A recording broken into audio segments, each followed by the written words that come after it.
Do you want to improve at a quicker pace? Check out the GitGud Course. Instead of just understanding concepts, you'll learn how to implement them directly into your driving. What makes it effective is the approach and practical drills.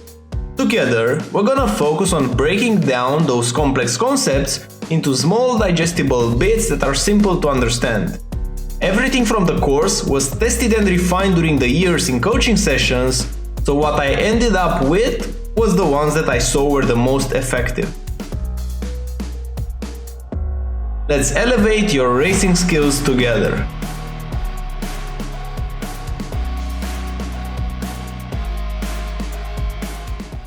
Now for the try guide. Guys, before starting, I just released some new courses, car-specific courses, so if you're interested into that, go ahead and check my website. Now going into the try guide itself, this is a fun lap, very quick around here.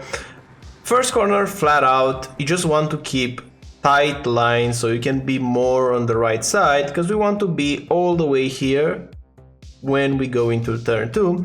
So for turn 2, first of all, you have to turn into the corner, flat out. Notice that I'm using fixed setup. If you're using an open setup, you might have to be a bit less aggressive, because generally the fixed setup has more downforce.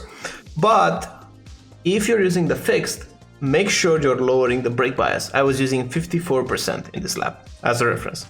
Now turning into this corner flat out, that's gonna be key. And then after the car gets closer to the green curb, to the blue and white curb, then we apply the brakes in 5th gear, then in 4th. And it's a long trail braking, we just have to be patient. So waiting, still on the brakes up until here. When you're close to this 2.1 sign on the left side, this building right here, then you have to use the curb and smash the throttle. I'm smashing the throttle, and notice that I'm mounting this curb as much as I can, because this curb can almost pull you to the left side, so it gives you a tiny bit more rotation. Now using all the track and now shortening the distance to the hairpin, just keep a tight line towards the left side. For the hairpin, I brake really late because of the brake bias adjustment, so past the 100, at this point I'm applying the brakes. So imagine there was like a 50 meter board. It's roughly the 50 meter board at this point in time. Braking very hard, 100% smashing the brakes, quick downshifts, and then when turning into the corner, I'm using this curb and I'm accelerating on top of it. It will help you a bit because you will shorten the distance to the next corner. And now for this one, reference for braking will be the end of the curbing on the right side. Again, we will first turn into a corner and then brake. We're looking at this curb and we want to apex closely in the middle, still holding the brakes up until we get there, and then putting the throttle in 3rd gear, making sure we're arriving here to the right side.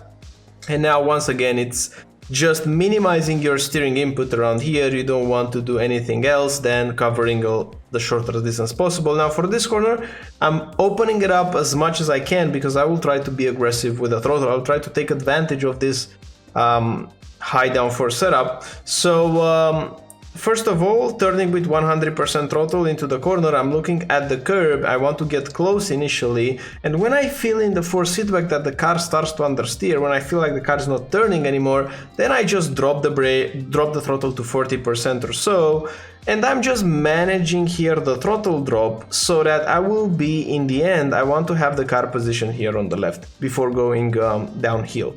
So doing the throttle correction necessary, so at the 50, before the 50, applying the brakes, braking in a straight line initially, going to 2nd gear and then turning more into the corner. Make sure to use this curb, because this curb will help you a lot to turn the car, but also shortening the distance. And putting the throttle back up, and here I think this throttle lift was not needed, because you will see myself having more space. But anyways, what you want to do to maximize everything, and because this car has a lot of downforce, you want to go all the way here to the left, use this space right here, because you can get away with being almost flat out. I was a bit hesitant around here, but you can keep it flat, because look, on the exit I still have space to put my right tires on this curb. So probably 1.5 tenths lost just because the drop the throttle here, 1/10 for sure. So be mindful of that. Try to have one single throttle application to the exit of the last corner, and in short, that's the try guide. It's a simple lap. It's a very fun lap, and if you're interested to improve at a quicker pace, check out my website. If you want to see more of this, give it a like, a subscribe, and looking forward to see you in the next one. Bye bye.